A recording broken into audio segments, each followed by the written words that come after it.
Bapa, anugerah, hikmat, dan pewahyuan tercurah bagi hari ini.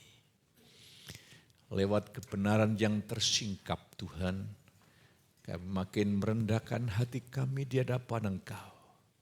Selangkah pun hal-hal yang baik tidak pernah terjadi tanpa Roh-Mu memimpin kami. Sehingga betul-betul seluruh umat-umat-Mu akan memiliki roh surgawi, roh kerendahan hati yang sejati itu. Sehingga Tuhan akan leluasa mengangkat kami, Tuhan akan mempercayakan banyak perkara, sehingga seluruh kemuliaan-Mu tertampung, bekerja, mengalir di dalam lewat hidup kami. Demi nama Yesus Kristus Tuhan kami berdoa, haleluya, amin. Kami silakan duduk kembali, shalom. Pagi yang baik, pagi yang luar biasa, saudara bisa membuka hati saudara pada pagi hari ini. Saya akan mengajak saudara untuk melihat satu kebenaran yang agak sulit saya tangkap pada mulanya. Ketika saya belajar dari seorang hamba Tuhan tentang ayat-ayat ini, saya tidak menangkap apa maksud maknanya. Saya berdoa, Tuhan, ajar aku. Saya belajar lagi, belum tersingkap. Ya. Bedanya penyingkapan sama pengetahuan hanya saya pahami di pikiran. Tapi kalau pewahyuan itu menyentuh batin, keyakinan. Saya berdoa lagi, Tuhan buka mata rohaniku supaya aku bisa memahami. Dan Tuhan mulai mencerai, Tuhan buka. Ketika firman yang mau saya bagikan ini tersingkap, yang saya alami adalah muncul anugerah yang luar biasa, yaitu hidup untuk merendahkan hati di hadapan Tuhan. Maka saya berikan tema pagi hari ini adalah, jika aku lemah, maka aku kuat. Mari kita akan baca, tolong kita baca dari keseluruhan aja. 2 Korintus 12 kita baca ayat yang pertama sampai yang ke-10 supaya saudara tahu sebuah kisah yang lengkap sehingga dari dalamnya kita akan melihat rahasia yang mau Tuhan sampaikan kepada kita. 2 Korintus pasal 12 saya ingin bacakan, saudara bisa simak, saudara bisa ikut membaca. Yang penting kau terbuka hati dan berkata, Tuhan nyatakan apa yang kau ingin nyatakan. Ya. Di dalam 2 Korintus 12 ayat 1 berkata demikian, aku harus bermegah sekalipun memang hal itu tidak ada faedahnya. Namun demikian aku hendak memberitakan penglihatan dan penyataan yang kuterima dari Tuhan. Aku tahu tentang seorang Kristen 14 tahun yang lampau, entah di dalam tubuh aku tidak tahu, entah di luar tubuh aku tidak tahu. Allah yang mengetahuinya, orang itu tiba-tiba diangkat ke tingkat yang ketiga dari surga. Aku juga tahu tentang orang itu, entah di dalam tubuh, entah di luar tubuh. Aku tidak tahu, Allah yang mengetahuinya. Ia tiba-tiba diangkat ke Firdaus dan ia mendengar kata-kata yang tak terkatakan, yang tidak boleh diucapkan manusia. Atas orang itu aku hendak bermegah, tetapi atas diriku sendiri aku tidak akan bermegah selain atas kelemahan-kelemahanku. Sebab sekiranya aku hendak bermegah juga, aku bukan orang bodoh lagi, karena aku mengatakan kebenaran. Tetapi aku menahan diriku supaya jangan ada orang yang menghitungkan kepadaku lebih daripada yang mereka lihat padaku atau yang mereka dengar daripadaku. Dan supaya aku jangan meninggikan diri karena penyataan-penyataan yang luar biasa itu, maka aku diberi suatu duri dari dalam dagingku, yaitu seorang utusan iblis untuk menggocoh aku, supaya aku jangan meninggikan diri. Tentang hal itu aku sudah 3 kali berseru kepada Tuhan, supaya utusan iblis itu mundur daripadaku. Tetapi jawab Tuhan kepadaku, cukuplah kasih karuniaku bagimu, sebab justru dalam kelemahanlah kuasaku menjadi sempurna. Sebab itu terlebih suka aku bermegah atas kelemahanku, supaya kuasa Kristus turun menaungi aku. Karena itu aku senang dan rela di dalam kelemahan, di dalam siksaan, di dalam kesukaran, di dalam penganiayaan dan kesesakan oleh karena Kristus. Sebab jika aku lemah, maka aku kuat. Mari kita kembali ke LED kita. Saudara kekasih, ini sebuah kisah pengalaman yang luar biasa. Jadi Paulus itu betul-betul Allah menjagai, Allah memperlengkapi dengan kerendahan hati yang luar biasa. Ketika Paulus menyatakan tentang rahasia surga, dia menyatakan dengan amat sangat sederhana dan penuh kerendahan hati. Aku diangkat ke surga tingkat 3. Dan Paulus hanya di pasal ini menyatakan hal itu. Coba kalau hamba-hamba Tuhan sekarang yang ada, di mana-mana aku diangkat ke surga tingkat 3, aku begini. Tapi Paulus tidak.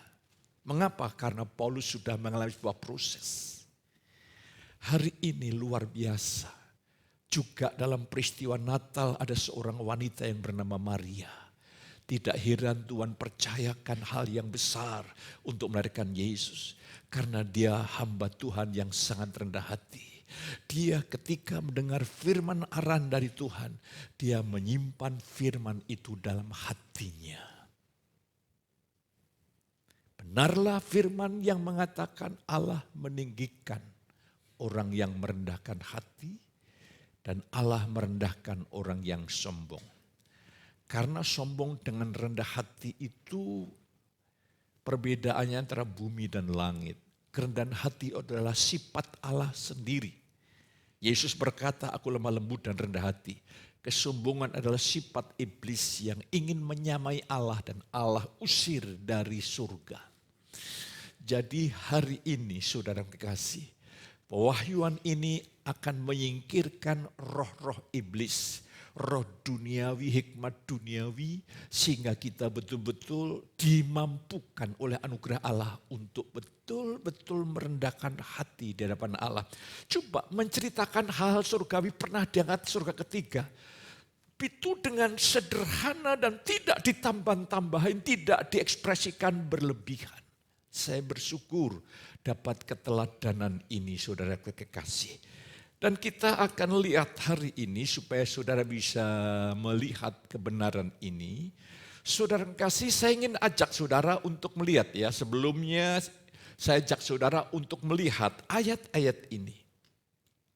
Paulus diangkat ke surga tingkat yang ketiga. Berarti surga itu ada. Dan ini kepercayaan yang sangat luar biasa dan mentakjubkan.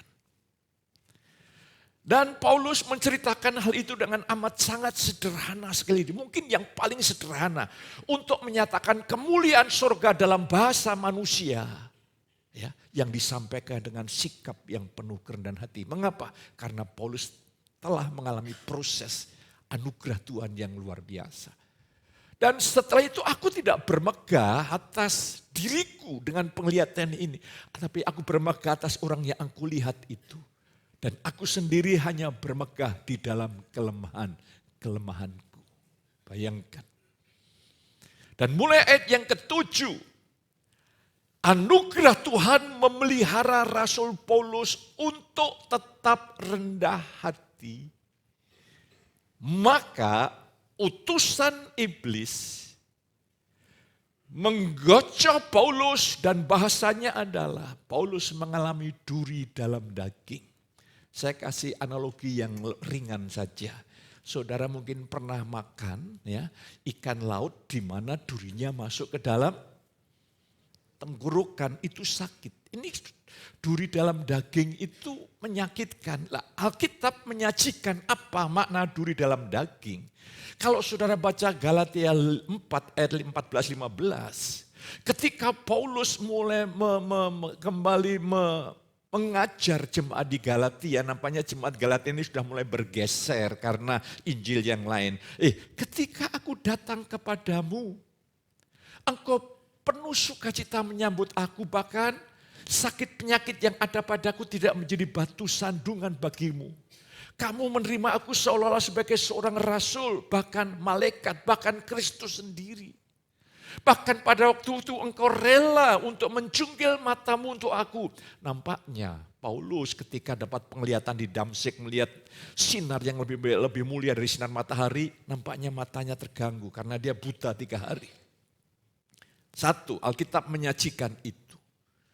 Yang kedua, ketika Paulus masuk di Efesus, para pelaku bisnis di sana, yang mereka berbisnis dengan menjual alat-alat untuk melakukan ritual untuk Dewi Artemis yang ada di Efesus, itu cukup menjanjikan, cukup menguntungkan. Karena Paulus masuk di Efesus memberitakan Injil, para penyembah-penyembah ritual-ritual itu bertobat dan percaya Yesus dan tidak melakukan lagi apa yang pernah dilakukannya, otomatis bisnisnya berkurang. Tidak laku lagi. Mereka mulai bersengkol marah. Dan Paulus katakan saudara-saudara palsu, ya tentunya saudara-saudara palsu ini adalah orang-orang Yahudi. Di mana Paulus berada selalu bikin huru hara penuh dengan kebencian dan kemarahan yang luar biasa. Ya. Belum lagi banyak tantangan-tantangan yang Paulus hadapi. Itulah duri dalam daging. Alkitab menyajikan bukan satu sisi. Karena saya melihat ada pengkhotbah yang menekankan satu sisi, ya itu adalah penyakit, itu adalah situasi kondisi. Tetapi saya melihat, saya dapat hikmat Tuhan. Duri dalam daging itu adalah sebuah pengalaman yang sangat menyakitkan. Bervariasi pengalaman-pengalaman yang Tuhan izinkan. Tetapi yang jelas pengalaman-pengalaman itu membuat Paulus begitu bergerak sakit. Dan hari ini ketika Paulus menghadapi itu dia tidak berdiam diri, dia berdoa. Dia berdoa pertama belum jawab, berdoa 2 kali belum jawab. Dan dia berdoa terus menerus sampai Tuhan meneguhkan. Inilah sebetulnya ketekatan kita, tekad dalam iman. Berdoa sampai saudara memiliki peneguhan dalam hati. Dan ketika peneguhan datang, jawaban datang. Dan dalam bacaan kita hari ini, Allah menjawab doa Paulus, tapi tidak seperti yang Paulus mau. Banyak saudara, banyak masalah, ada banyak hal seperti duri dalam daging. Ya. Saudaraku, bapak-bapak mulai dengar khotbah ini jangan begini. Aduh istriku ini kayak duri dalam daging, enggak boleh. Kau bilang, puji Tuhan istriku ini kayak duri yang enak.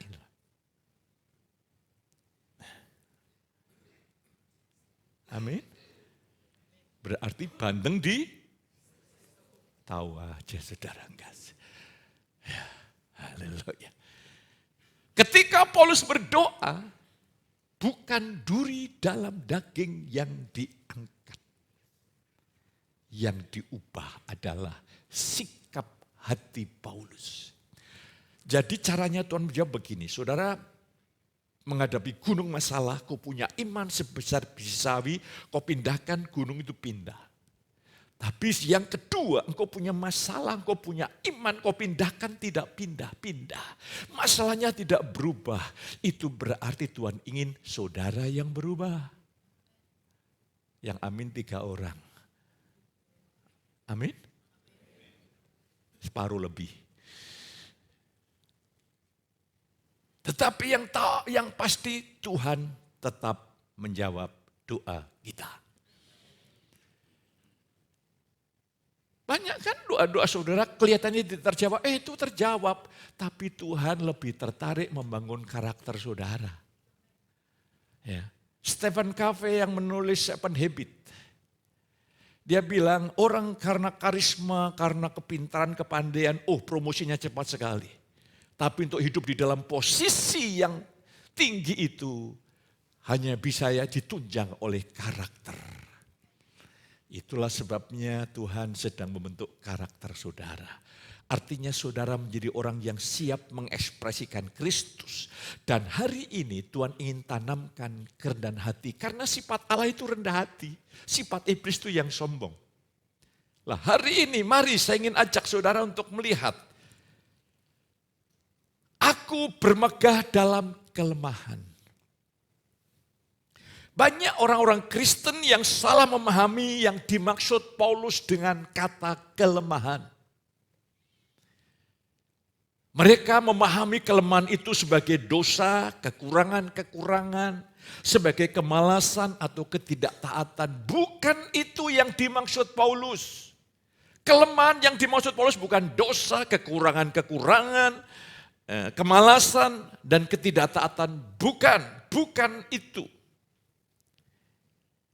Kalau sampai kita salah paham dengan pemahaman yang dimaksud Paulus, apa yang terjadi saudara kekasih?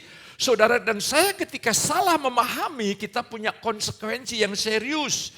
Di mana saudara dan saya, ketika kita hidup dalam level daging, kita hidup di dalam gaya hidup dosa, kita hidup dalam kemalasan, kita hidup dalam kekanak-kanaan rohani, kita hidup di dalam ketaatan, kita pikir itu normal. Kalau kita salah memahami yang dimaksud Paulus, aku bermegah dalam kelemahanku. Kalau yang kita maksud adalah dosa, berarti kita bermegah hidup dalam dosa, dalam ketidakbertumbuhan, kekanak-kanaan, kedagingan. No. Tidak. Kalau sampai kita salah memahami apa yang terjadi, kita kehilangan rasa bersalah yang benar. Bukan rasa bersalah di bawah hukum Taurat. Di dalam posisi saudara di hadapan Allah tidak bisa ditambahin, tidak dikurangi, engkau orang benar.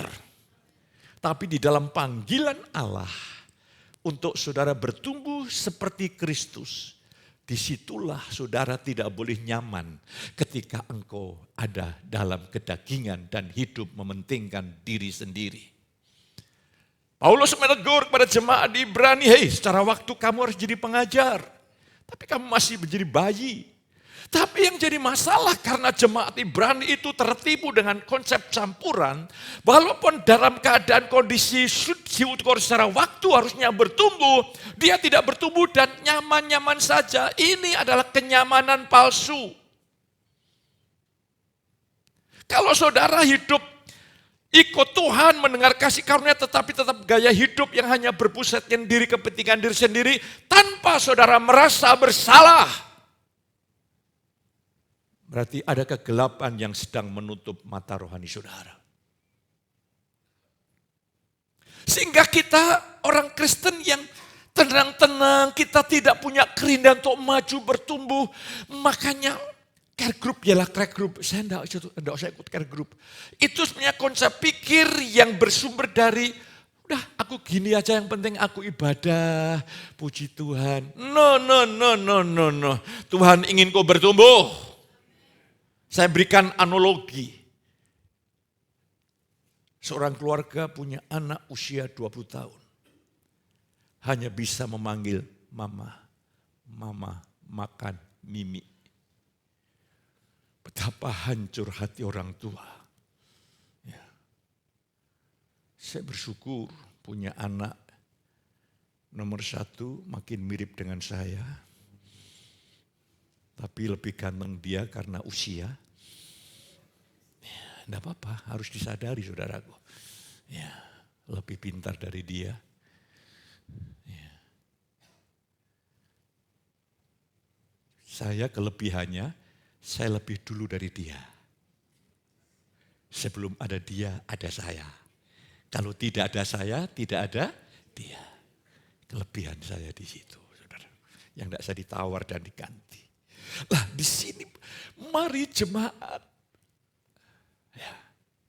Kalau kita memiliki sikap mental, cara berpikir, sikap hati, gaya hidup, atau kondisi keluarga saudara tidak seperti yang Tuhan rencanakan, kok harus bangkit dalam kuasa roh untuk terselesaikan? Ya. Saya kemarin menjumpai satu keluarga. Saya bilang ada rencana yang besar. Ada hal yang besar yang perlu dikejar. Nah terus bagaimana Pak? Ikut care group? Ikut ibadah? Kalau perlu, kejar saya buka hati untuk saudara sharing, dan saya perjumpakan dengan Yesus, masalahmu pasti beres. Saya tidak mau melakukan intervensi kalau saudara problem, saudara baik-baik, ya saya bilang baik-baik. Haleluya. Tapi ketika saudara mulai menyediakan waktu mengejar, ingin solusi keluar, saudara ingin bertumbuh sebagaimana Tuhan kehendaki, saya sediakan waktu. Ya, saya punya tim penggembalaan. Mari hari ini saudaraku, jangan kita adem ayem tentrem raharjo. Ya. Kita lihat tenang, tapi sebetulnya kita di luar apa yang Tuhan maksudkan, Tuhan rencanakan. Saya ingin izinkan Roh Tuhan menggugah saudara untuk meresponi panggilan Tuhan yang luar biasa. Saya ingin menjelaskan saudaraku, di dalam perjanjian lama, Tuhan menuntut. Hanya sampai di situ, Tuhan tidak memberikan kekuatan sehingga umat Israel sanggup untuk mentaati. Semua gagal. Bahkan nabi-nabi yang hebat, raja-raja yang hebat, ada sisi-sisi yang menunjukkan kegagalan. Hanya rahmatlah mereka dihisapkan oleh Tuhan menjadi garis keturunan Yesus. Tapi dalam perjanjian baru beda. Dalam perjanjian baru itu kalau Tuhan menuntut, dia berikan kekuatan. Allah itu baik, dia tidak pernah menuntut saudara melakukan sesuatu yang sebelumnya dia tidak berikan kekuatan lewat Roh Kudusnya. Itu Allah yang baik. Tapi anugerah Allah itu bukan sesuatu yang sekali jadi, bukan. Anugerah Allah adalah ketika saudara membangun hidup berakrab dengan Tuhan, membangun persekutuan pribadi dengan Tuhan, di situ engkau mulai mengalami Tuhan menggerakkan, Tuhan mendorong untuk melakukan sesuatu, bertindak untuk melakukan sesuatu, disitulah kekuatannya akan menopang saudara. Lah Pak, saya sudah berdoa kok saya tidak digerakkan. Kalau Tuhan belum menggerakkan saudara, saya tugasnya untuk menggerakkan saudara. Mungkin Tuhan sudah berbicara, engkau belum peka. Karena diselimuti oleh berbagai macam hal. Hari ini, makanya puji Tuhan nanti setelah selesai ibadah, sama-sama istri saya berangkat 2 minggu ke Mamasa. Untuk membagikan kabar baik sukacita. Untuk mengalirkan kuasa kerajaan Allah bagi pembangunan tubuh Kristus. Lah dalam perjanjian baru itu berbeda. Haleluya. Sehingga tidak ada jemaat yang kayak dipaksa dari luar gitu loh. Itu perjanjian lama. Perjanjian baru itu Tuhan dari dalam saudara mendorong saudara. Kalau Tuhan di luar saudara, Tuhan tidak banyak bisa bekerja. Tapi kalau Tuhan di dalam saudara, dia banyak lakukan di dalam lewat hidup saudara kalau saudara berserah kepadanya. Mari hari ini saya ingin mengajak saudara. Tuhan lewat rohnya akan memberikan kekuatan kepada saudara dan saya. Lah sumber kegagalan anak-anak Tuhan adalah mereka melakukan segala sesuatu dengan usaha kekuatan diri, kepandaian diri. Ya. Maka kadang-kadang orang yang pintar, bukan orang pintar, orang yang merasa pintar. Karena ketika Yesus masuk di Betsaida, Korasim, ditolak. Padahal Tuhan bikin mukjizat di sana, Kapernaum. Tapi Tuhan berkata, Tuhan memang rahasia kasih karuniamu, engkau sembunyikan, Allah sembunyikan pada orang yang merasa bijak. Tapi engkau nyatakan kepada nepios, anak-anak kecil. Saudara yang merasa bijak, Tuhan akan izinkan berbagai masalah. Dengan segala hikmat kebijaksanaan saudara. Engkau tidak bisa atasi masalahmu. Itu anugerah. Kalau sampai engkau bisa mengatasi masalahmu tanpa Tuhan, itu kutuk justru. Justru itu anugerah. Karena apa? Saudara tidak lagi mengandalkan diri, tapi mengandalkan Yesus. Jadi semuanya kita lihat dari perspektif yang berbeda. Nah, hari ini saya ingin mengajak saudara, sumber kegagalan anak Tuhan adalah mereka tidak mengetahui bahwa di depan Allah kita ini sebenarnya nothing. Jadi ada orang-orang, mereka mengira bahwa mereka masih ada sedikit kekuatan. Ini loh masalahnya. Dan Bapa harus membantunya dengan menambah sedikit kekuatannya kepada tenaga mereka yang lemah. Ini seringkali dipahami normal enggak. Orang Kristen itu berpikir begini, saya enggak amat buruk kok, saya lumayan. Maka Tuhan harus menambah kekuatan saya lumayan ini menjadi kuat. Untuk saya dapat menjalani hidup, mentaati perintah Tuhan, mengatasi masalah sehari-hari. Saya tidak lemah, saya masih lumayan. Tuhan harus berikan saya kekuatan supaya saya dapat menyelesaikan masalah sehari-hari. Itu nampaknya kebenaran yang umum, tapi itu keliru. Saya ingin ajak saudara melihat itu keliru. Lah yang benar adalah saudara kekasih, pendapat yang demikian ini adalah saudaraku salah.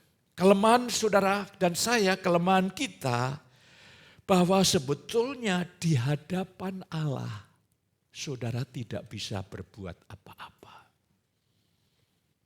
Yohanes 15 ayat yang kelima, di luar aku, kamu tidak dapat berbuat apa-apa. Di dalam bahasa Yunani itu double negatif. Dalam situasi kondisi apapun di luar aku, kamu tidak dapat mentaati perintahku, menyelesaikan masalah saudara dengan tuntas. Mengapa saya tekankan demikian? Karena sesuai dengan tema nanti, supaya saudara dapat solusi dari kehidupan ini. Tujuannya apa? Lewat masalah, lewat kesulitan, lewat kebutuhan. Supaya Yesus dipermuliakan.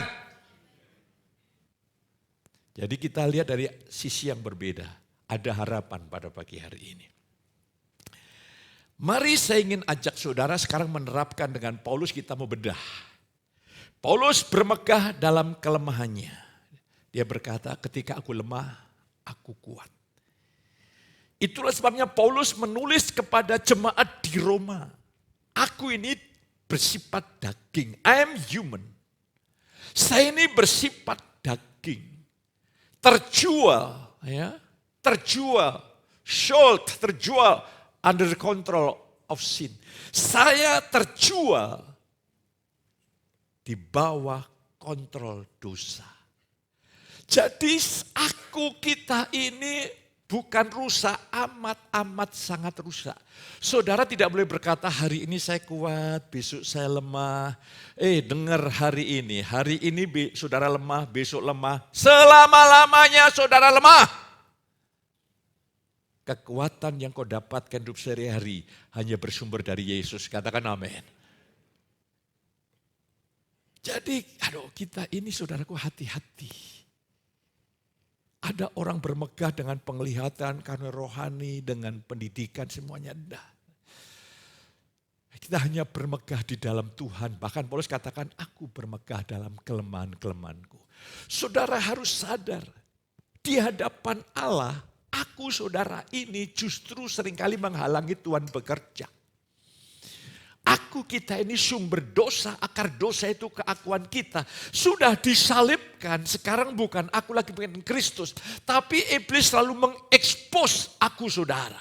Ya, lewat keinginan daging dan mata, keangkuhan hidup. Atau lewat ajaran-ajaran sesat seperti jemaat di Galatia itu. Ya, telah memulai dengan roh, mengakhiri dengan daging. Jadi ajaran sesat, tipu daya iblis itu adalah sebuah godaan untuk manusia hidup dengan aku kita. Padahal aku kita ini udah terkutuk. Terkutuklah orang yang tergantung di atas kayu salib. Yesus terkutuk, kita terkutuk. Jadi kalau saudara kembali hidup dengan aku kita, disitulah kutuk datang. Kutuk yang dimaksud katakan adalah anatema, orang yang tidak mengasihi Tuhan terkutuklah. Ini sebuah ajaran yang keras.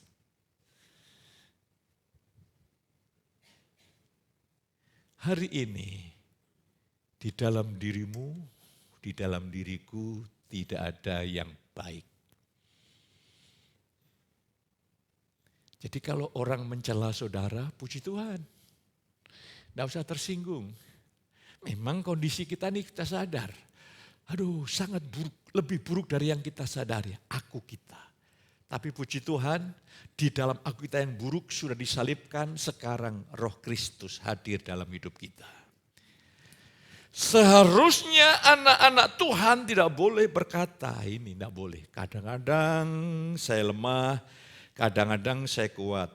Seharusnya kita berkata bahwa senantiasa kita lemah, kita tidak berdaya, kita tidak berguna di hadapan Allah. Sehingga perbuatan baik sedikit pun yang kita lakukan, itu bentuk wujud anugerah Tuhan. Kerendahan hati saudara sampai di sini. Kerendahan hati saudara harus dibawa oleh Roh Kudus makin dalam, sehingga saudara tidak menunjukkan kemegahan saudara, kehebatan saudara, ya, kecakapan saudara. Saudara hanya menunjukkan kecakapan Kristus, keajaiban Kristus, kemuliaan Kristus yang luar biasa. Mari hari ini saudara kasih, saudara saya di hadapan Allah itu tidak berguna, maka disalibkan. Dan sekarang Kristus hidup dalam hidup kita. Lah sekarang ada perintah Tuhan.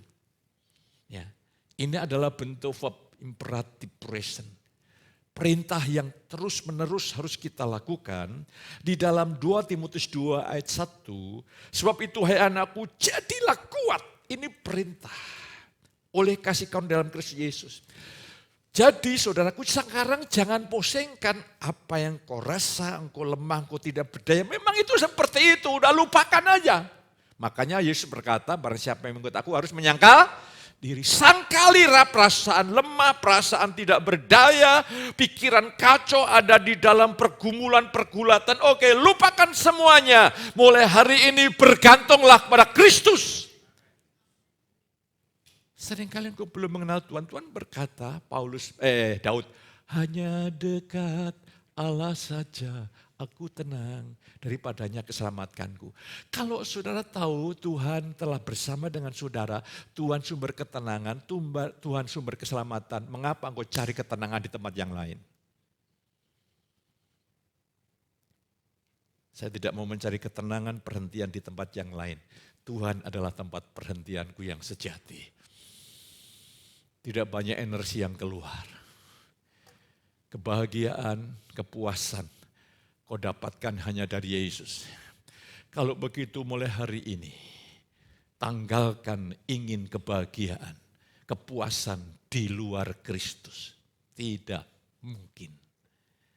Jadi saudaraku, ini so simple, sangat sederhana untuk menjalani hidup di dalam kasih karunia. Jadi kekuatan yang kita miliki itu harus dari Tuhan. Ya. Jadi bukan Tuhan menguatkan aku kita, no. Aku kita disalibkan, kita makin sadar. Akhirnya kita memiliki gaya hidup menyangkal diri itu makin menyenangkan, makin mudah, makin ringan. Dan dalam setiap hal, setiap perkara engkau mengandalkan Tuhan.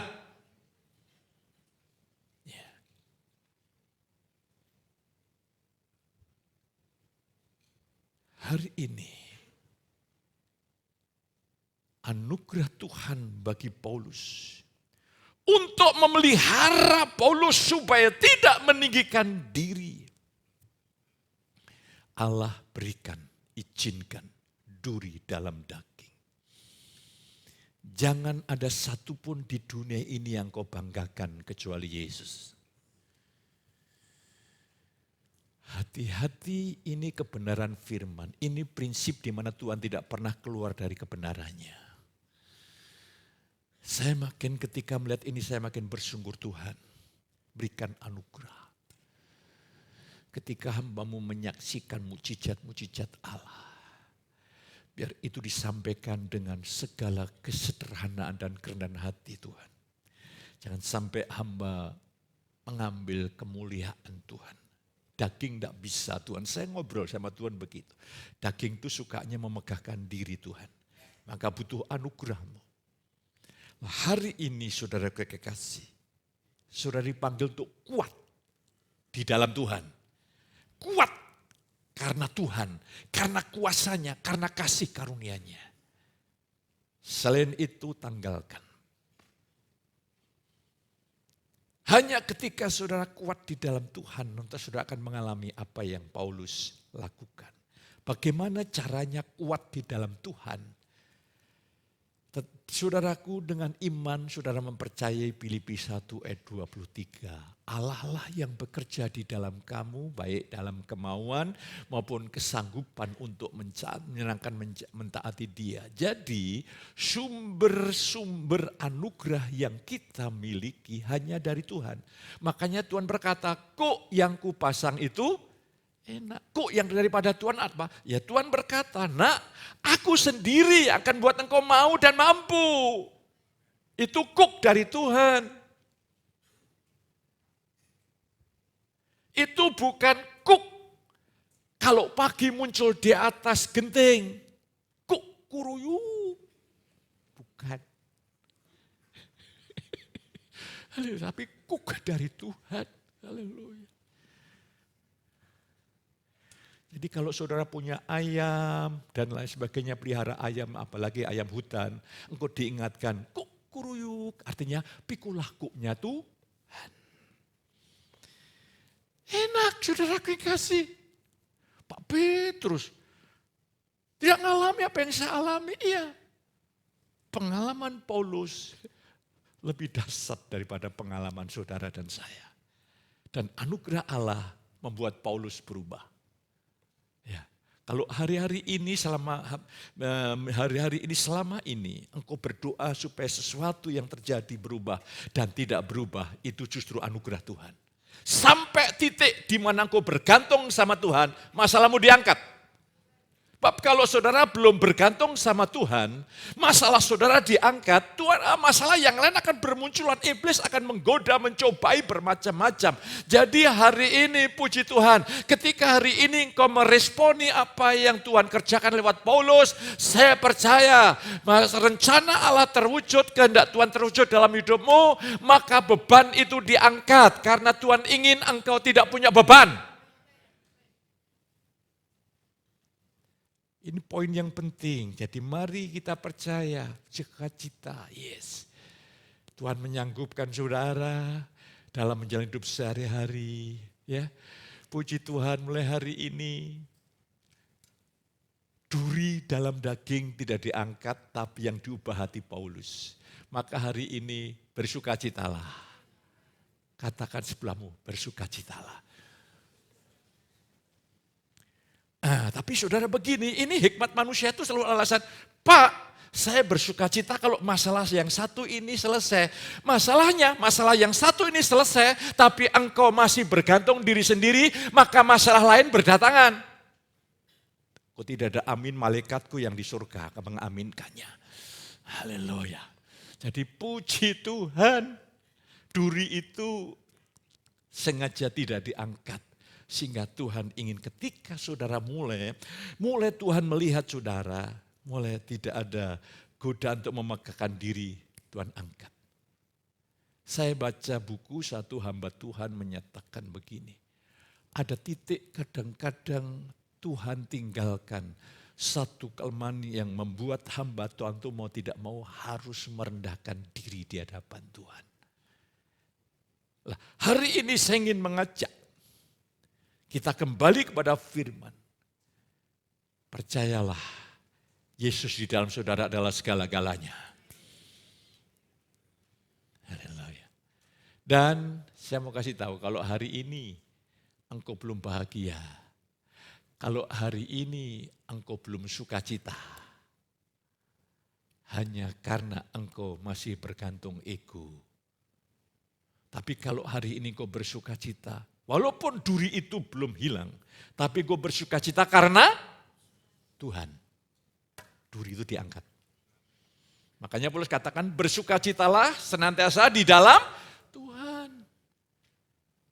Karena apa? Seringkali akar permasalahan itu adalah kita cenderung tergoda untuk selalu, aku ini tidak bahagia karena kamu. Ini kan dosa Adam dari sana. Ketika Allah menegur Adam, ini tuh aku gara-gara seperti ini karena istriku. Tuhan ini gara-gara ular Tuhan. Akhirnya tanya jawab berhenti di situ karena ular tidak berani bertanya sama Tuhan. Lah, hari ini mari. Yang akar ketidakbahagiaanmu dan ketidakbahagiaanku adalah ego. Izinkan salib menyalibkan egomu. Sehingga bukan aku yang hidup, melainkan Kristus. Ketika Kristus yang hidup, engkau bergantung kekuatan yang sehari-hari kau terima dari Tuhan. Hidup ini enak. Beban yang dari Tuhan itu menyenangkan. Kemarin istri saya periksa gigi. Susternya bilang, ibu usia berapa? Baru 62. Kurang lebih. Susternya bilang, terus dokternya gigi, ya tante masih muda. Saya kalau ketemu dokternya saya salahkan, istriku bukan muda, imut-imut.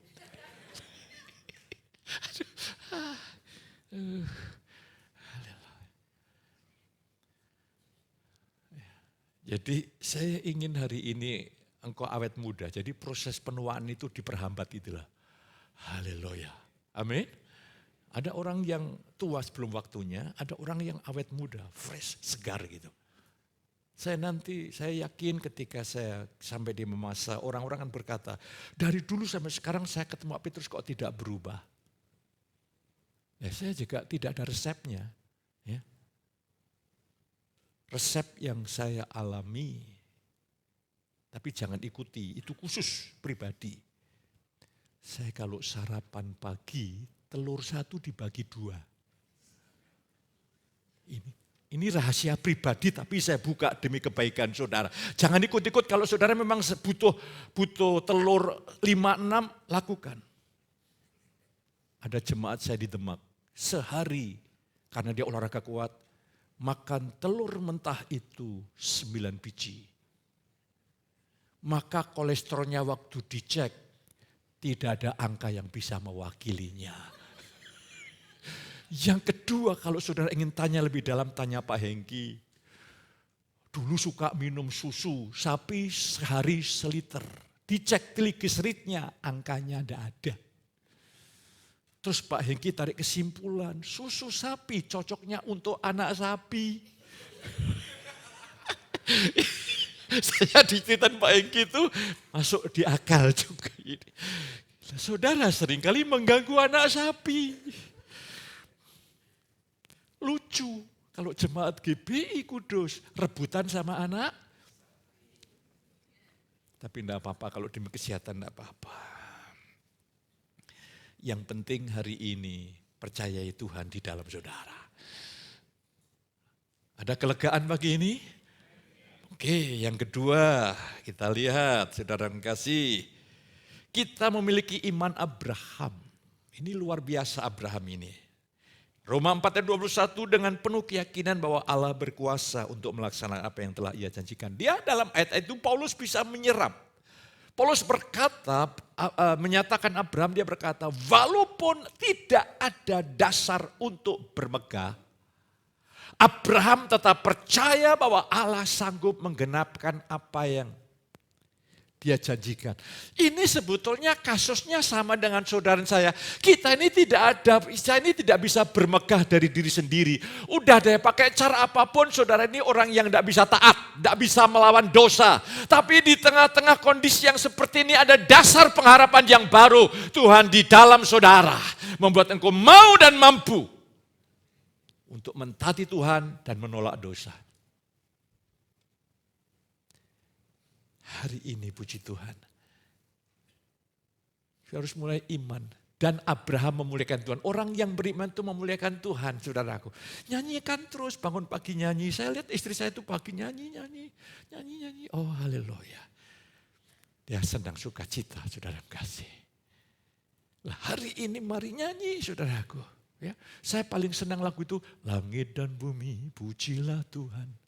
Sebab dia ciptakan semuanya. Saya nyanyi begitu juga. Ini kan mama saya ini kalau Desember kan hujan. Saya bilang, langit dan bumi pujilah Tuhan. Hei, langit bumi yang ada di Mamasa, engkau bekerja sama ya. Karena pekerjaan Allah yang besar akan dinyatakan. Saya begitu aja, saudara kasih. Haleluya. Saya nanti malam naik pesawat, hei langit dan bumi pujilah Tuhan, aku mau naik pesawat, tujuanku adalah menikmati perjalanan sampai di Makassar. Iman itu luar biasa, iman itu memuliakan Tuhan.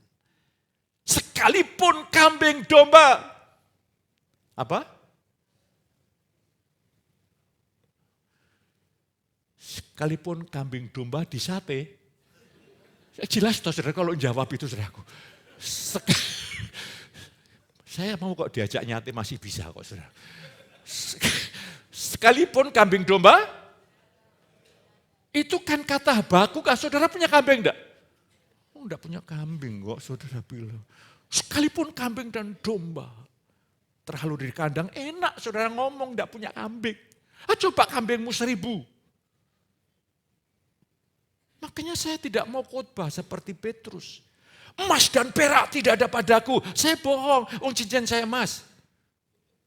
Ya, jadi cincin saya emas ditambah dengan emas Petrus. Jadi bobotnya berapa? Itu hampir 80 kilo. Kurangi lagi, jangan terlalu tinggi-tinggi. Jadi hari ini bersukacitalah, katakan amin. Katakan sebelahmu, hei bersukacitalah. Bab Tuhanlah yang akan menggenapi apa yang dia janjikan. Katakan amin. Tuhan ingin rumah tanggamu bahagia. Visi misi gereja. Kasih karunia membuat keluargamu bahagia. Katakan amin. Percayalah. Tuhan pasti menggenapkannya. Yang ketiga. Kehidupan iman adalah melupakan diri. Menyangkal diri.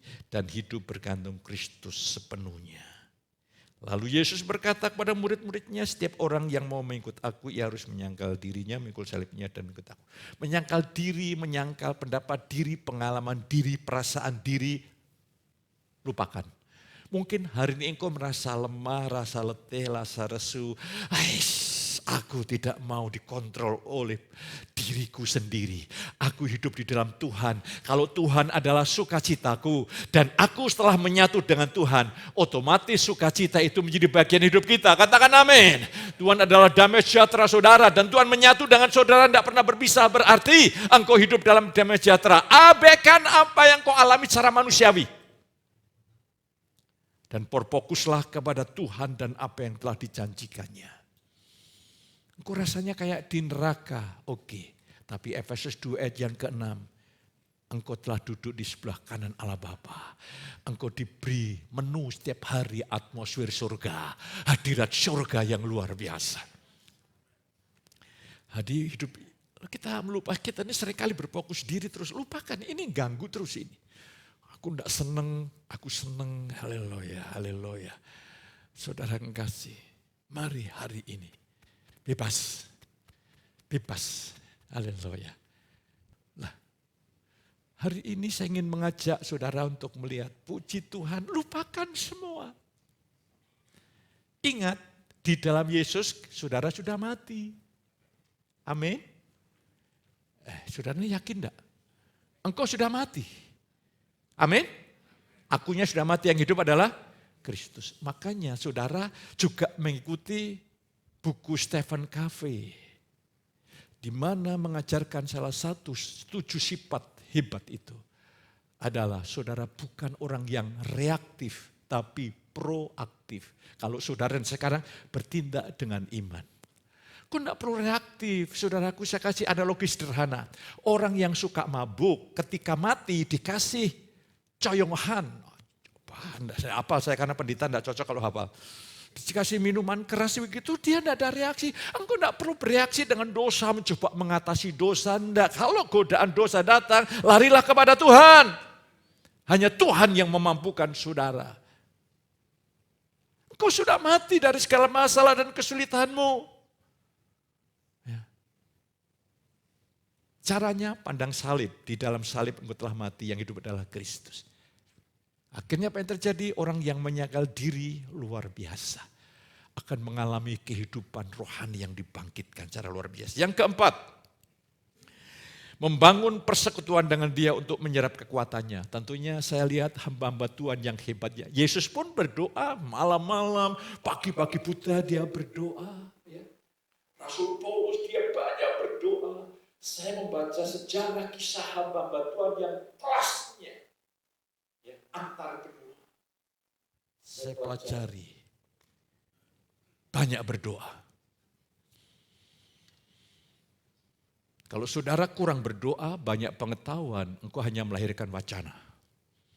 Tapi kalau engkau punya banyak pengetahuan, banyak doa, kau menjadi alat yang tajam di tangan Tuhan. Membangun persekutuan dengan Tuhan, saya bersekutu dengan Tuhan untuk saya menyerap kekuatannya, kuasa kasihnya, kuasa yang menguatkan, yang menyegarkan. Karena iblis bisa menaruh benih kekhawatiran, benih keresahan, benih kegelisahan. Ketika engkau hidup dalam kekuatan Tuhan, kau begitu mudah berkata, hey ini bukan nature-ku, ini bukan dari diriku, pergi dalam nama Yesus. Kalau engkau lakukan dengan pewahyuan yang segar, itu semuanya akan pergi. Terus yang kita akan lihat langkah 1 sampai 4 tadi itu saudara mentaati imperatif di dalam 2 Timotius 2 ayat 1. Jadilah kuat di dalam kasih karunia Tuhan. Caranya 4 langkah tadi. Saudara kekasih, ini luar biasa. Luar biasa saudara kekasih, dan inilah yang terakhir, kesimpulan dan apa yang dapat kita pelajari di dalamnya.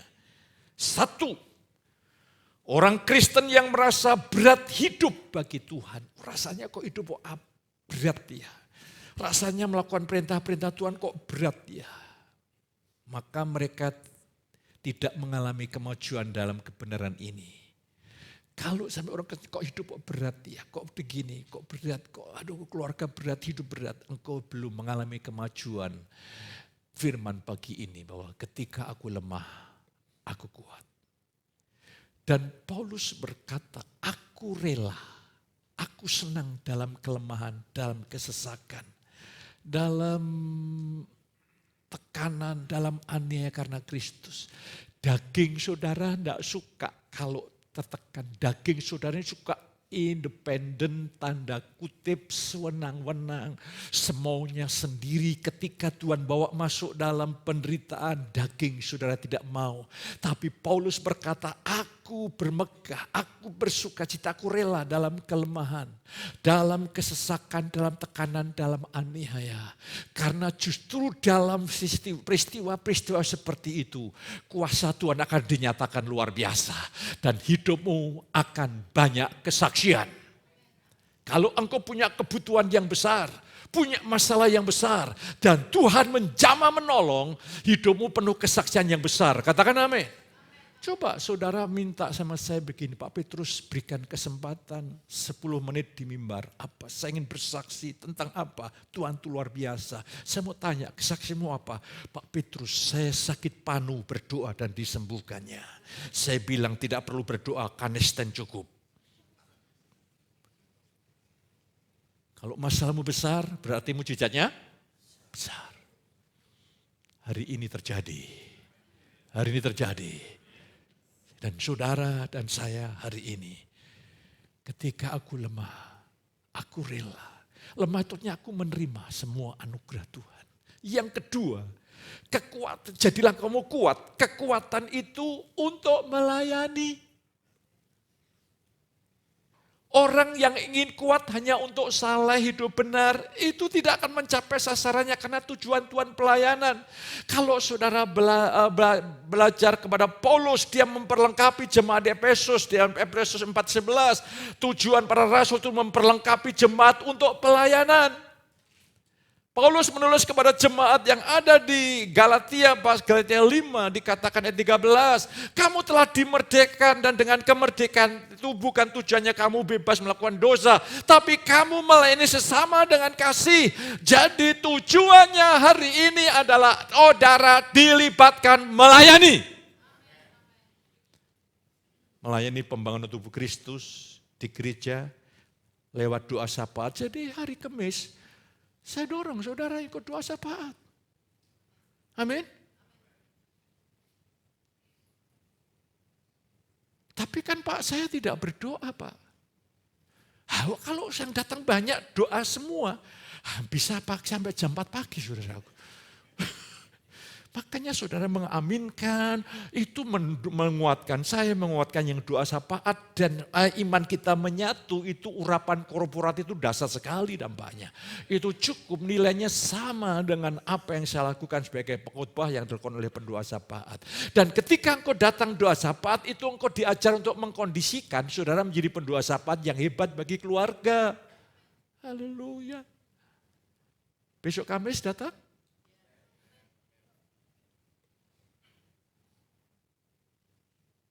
Jawabanmu antara yes or no.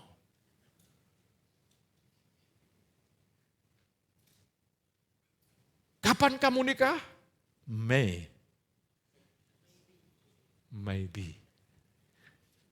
Itu kata iklan. Dikira bulan Mei, ternyata mungkin. Sehingga kekuatan itu untuk melayani, makanya saya bergairah sekali bersama dengan istri saya. Istri saya berhari-hari ini menata pakaian begini ditimbang, ya begini. Ya kita harus efisiensi, saudara kasih. Ya ditimbang begini, pas, Samuel tolong ditimbang. Cocok ini, ini kelebihan, gini. Akhirnya kurang ya, akhirnya luar biasa. Saya bilang sama dia, nanti kalau kamu mau naik pesawat, kamu juga ditimbang. Iya ya Mas ya. Waduh.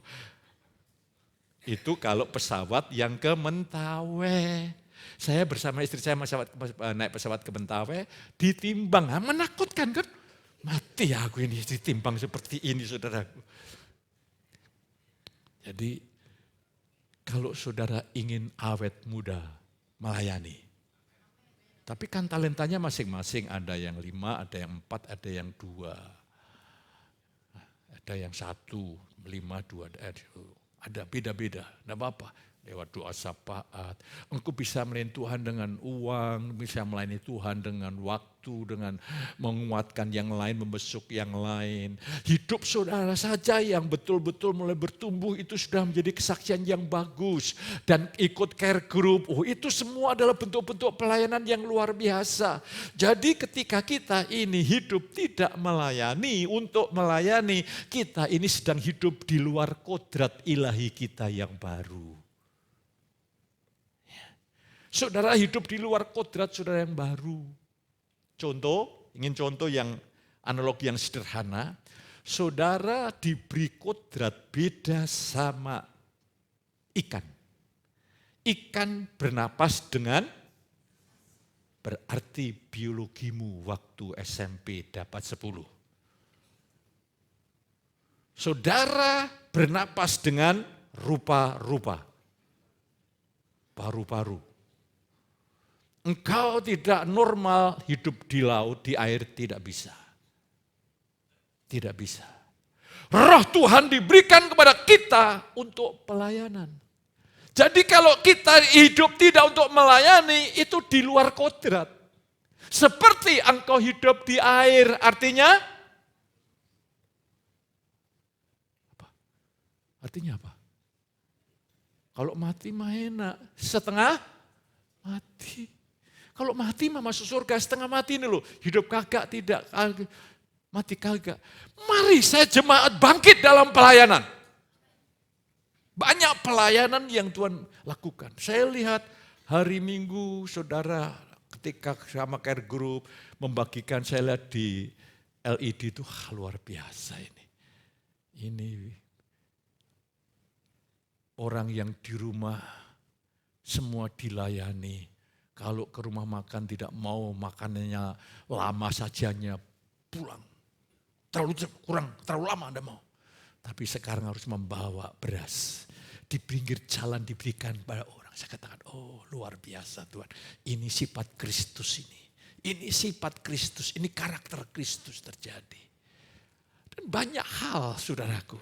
Tapi kekuatan yang dari Tuhan itu untuk melayani. Jadi pagi hari ini bersukacitalah yang saudara sudah pelayanan. Terus makin dipakai oleh Tuhan luar biasa yang belum libatkan dalam pelayanan. Dan saudaraku besok Kamis saya yang khotbah doa malam. Ya. Saudara percaya atau tidak percaya terserah, saya yang khotbah.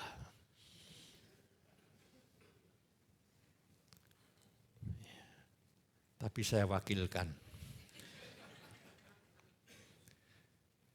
Ya. Karena saya sama anak saya sama kok. Like father, like son. Amin, amin, amin, amin. Tuhan menolong, Tuhan memberkati saudara. Ada sukacita, saya bersyukur saya menyampaikan dengan sukacita, dengan kebebasan, dengan kemerdekaan. Saya percaya roh yang bekerja di dalam saya, bekerja di dalam saudara. Tahu-tahu saudara merdeka sendiri gitu loh. Makanya dengar khotbah aja rasanya kayak bebas, kayak merdeka sendiri. Lah saya berdoa nanti supaya roh Tuhan menguatkan saudara. Mari para pelayan-pelayan Tuhan saya undang ke depan kita masuk dalam perjamuan kudus. Angkat roti. Terimalah hari ini kesehatan ilahi yang dari Tuhan. Sehingga engkau dimampukan untuk memuliakan Tuhan dengan tubuhmu. Melayani Tuhan dengan leluasa tanpa hambatan apapun. Kita terima roti ini dalam nama Yesus. Mari kita makan bersama-sama.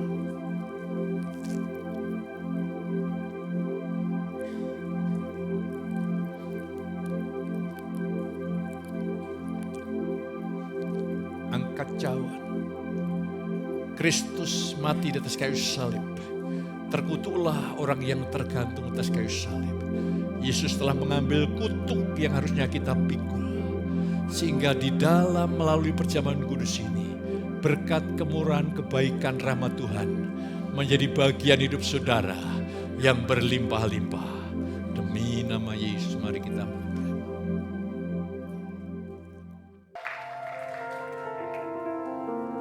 Tuhan akan membuat perjalananmu beruntung dan berhasil. Apa yang kau jamah dilipat kali gandakan Tuhan. Pintu-pintu yang kau rindukan terbuka, Tuhan akan membukakannya. Sehingga saudara akan menjalani hidup penuh dengan kelimpahan anugerah. Angkat tangan saudara. Pulanglah pagi ini penuh dengan sukacita di dalam berkat kemurahan kebaikan rahmat Bapa. Kasih sayang Tuhan Yesus lewat persekutuan yang kudus melimpahi saudara ini pagi sampai selama-lamanya. Yang diberkati katakan sama saya. Amin.